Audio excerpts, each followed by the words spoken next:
Welcome to Chinese Guru, myself Shahzeb Khan and you're watching Chinese Guru। तो दोस्तों आज हम चाइनीज़ लेसन 2 में चाइनीज़ टोन के बारे में पढ़ेंगे कि चाइनीज़ टोन कितने होते हैं और उसको हम किस तरह से प्रोनाउंस कर सकते हैं। तो आपको मैं बताता चलूँ कि चाइनीज़ में 4 टोन होते हैं और हर टोन का एक अलग मतलब होता है। इस तरह आज हम चाइनीज़ लेसन 2 में चाइनीज़ टोन को प्रॉपर तरीके से पढ़ेंगे। तो चलिए दोस्तों स्टार्ट करते हैं चाइनीज़ लेसन 2। तो दोस्तों जैसे कि आप जानते हैं कि चाइनीज़ में 4 टोन होते हैं और हर टोन का अपना एक अलग मतलब होता है। तो चलिए जी स्टार्ट करते हैं फर्स्ट टोन से। जैसे आपको ये नज़र आ रहा है कि मैंने इधर बोर्ड पे लिखा है फर्स्ट टोन। तो फर्स्ट टोन में जैसे ये लकीर जो है बिल्कुल सीधी लकीर है तो इसको फर्स्ट टोन बोलते हैं। ये लकीर जो ऊपर जा रही है इसको सेकंड टोन बोलते हैं। और ये लकीर जो वी की शक्ल में है जैसे ऊपर से नीचे आ रही है और फिर ऊपर जा रही है तो इसको थर्ड टोन बोलते हैं। और ये लकीर जैसे आप देख रहे हैं बिल्कुल नीचे आ रही है तो इसको फोर्थ टोन बोलते हैं। तो चलिए जी स्टार्ट करते हैं।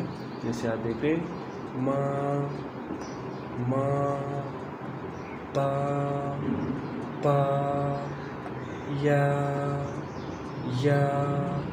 प्लीज़ रिपीट आफ्टर मी। मा पा या मा पा या।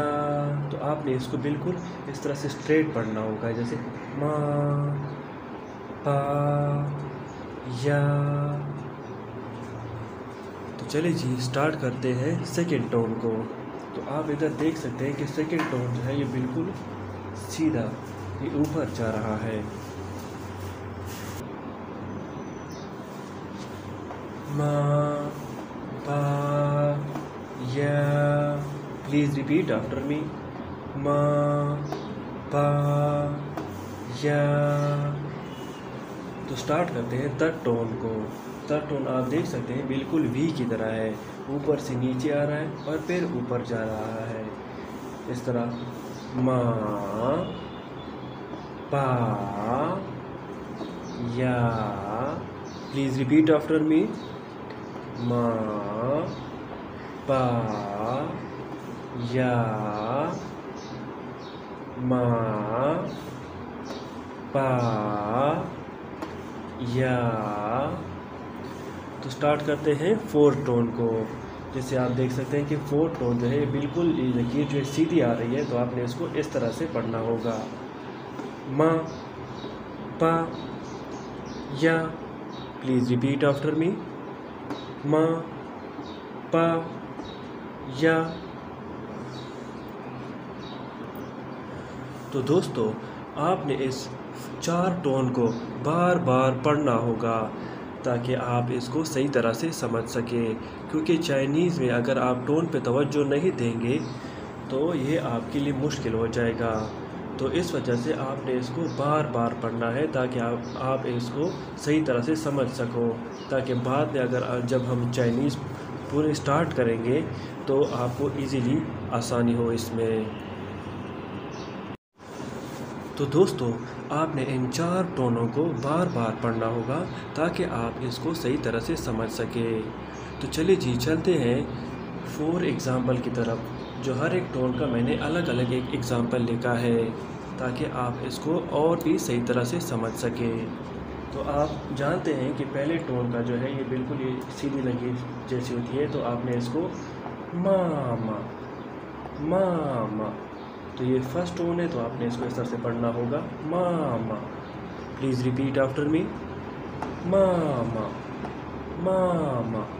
तो आप जानते हैं कि सेकंड टोन की जो है बिल्कुल ये ऊपर जाती है तो आपने इसको इस तरह से पढ़ना होगा ये।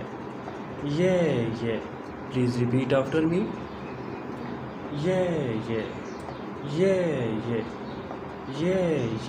इसमें लकीर जो है बिल्कुल ऊपर जा रही है तो आपने इसको ये आपने इसको इस तरह से पढ़ना होगा। प्लीज़ रिपीट आफ्टर मी। ये ये। तो चलिए जी थर्ड टोन की तरफ चलते हैं। जैसे आप जानते हैं कि थर्ड टोन में जो है ये वी की शक्ल में है, जिस तरह ऊपर से नीचे आती है और फिर ऊपर चली जाती है।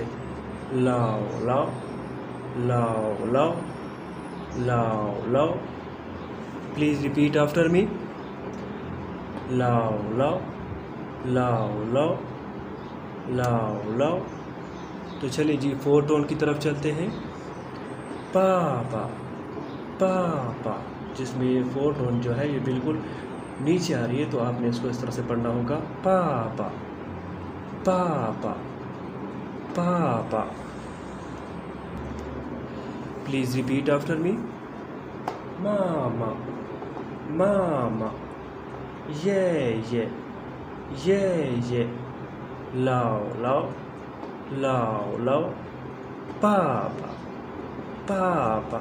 तो दोस्तों, उम्मीद है आपको आज का लेसन पसंद आया होगा।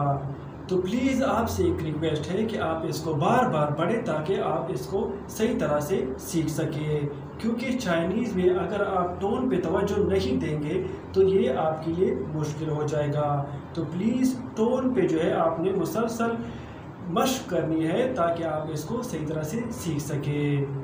शेषनी।